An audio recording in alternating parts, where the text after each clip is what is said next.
மின்மினி தமிழர்களுக்காகவே வந்தாச்சு முதல் hyperlocal social media app. உடனே டவுன்லோட் பண்ணுங்க.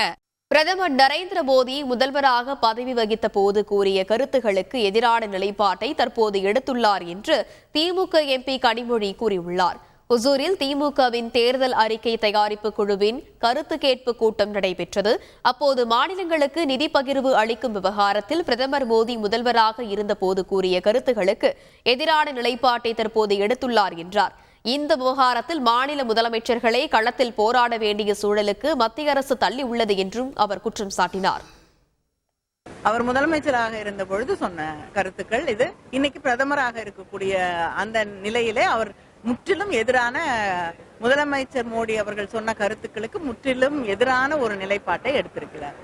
நாங்க மட்டும் இல்ல, பல மாநிலங்கள் அவர்களுக்கு, அதாவது பிஜேபி ஆட்சியில இல்லாத மாநிலங்கள் மிகப்பெரிய அளவுல நிதி ஒதுக்கீடு இல்லாததால் பாதிக்கப்பட்டிருக்கு. மின்மினி தமிழர்களுக்காகவே வந்தாச்சு முதல் ஹைப்பர்லோக்கல் சோஷியல் மீடியா ஆப். உடனே டவுன்லோட் பண்ணுங்க.